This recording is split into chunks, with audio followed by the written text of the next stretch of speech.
তুই বলে তুই টাকা দাও না কা? ও ভাই টাকা দিতে পারবো না, বেচা কিনা ভালো না, পরে আসুন যান। তোর বেচা কিনা খারাপ না খারাপ, এটা টাকা নেওয়ার সময় মনে আনলে না? তোর পাশায় পাশায় আমি নেত্য ঘুরমু, যে টাকা দে তুই। আপনি আসলেই মেয়ে একটা ফাউল। আমি আপনার কাছে সুদে টাকা নিছি, ব্যাংকে সারা দুনিয়ায় 1 লক্ষ টাকায় মাসে 1100 টাকা লাভ নেয়, আর আপনারা আমি প্রত্যেক মাসে 1 লক্ষ টাকায় 10,000 টাকা করে লাভ দেই। তা তুই আমার দাইতে টাকা নেছো, তুই ব্যাংকের দাইতে টাকা নিতি? ব্যাংকে তো গেছিলাম, ব্যাংকে তো আমার লোন দেয় নাই। তা ব্যাংকে তোর টাকা দেয় নাই মানে কি? তোরে ব্যাংকে বিশ্বাস করে নাই? হ্যাঁ না, আমি বিশ্বাস করি, তুই এই বিশ্বাসের ঘরে আগুন দিবি? তুই আমার টাকা দে, আমি অতে দাম, আমার টাকা লাগবে। কি আপনি সুদের টাকা নিয়ে হজ করতে যাইবেন? আপনার এই হজ কবুল হবে? এই সুদের কারবার করি, হে লোন দেওয়া বন্ধ করতে আমি আরো 2 মাস আগে। তাই এখন আমাদের আপনি কি নিতে আইছেন?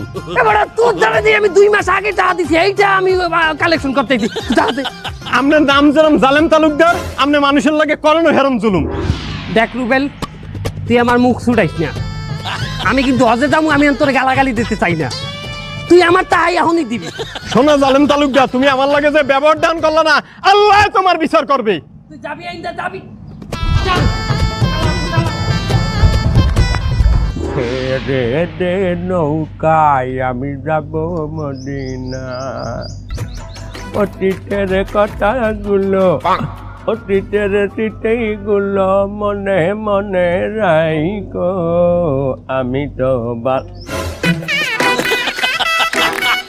বড় লাইন মনে হয় ভুল করছি একটা।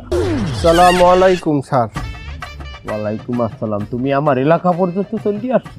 স্যার অনেক দিন ধরে তো আপনার পিস ঘুরতে আসি, যে বাইলে হোক আমার পোলাটার একটু আপনার অফিসে ঢুকান স্যার। তো কইছি এটা আমি এই হজেগঞ্জে আওয়ার আগ পর্যন্ত আমি করতাম না।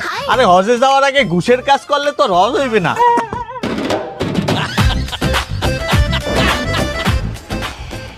এমন তারা কথা কই তুই দোকানদার? স্যার ওটা দোকানদার হইবে। আমি দোকানদারি করছি, আমার মনে পান। তা আপনি ঘুষ খান না? আপনি বুহের দিয়ে কইতে পারবেন যে আপনি ঘুষ খান না?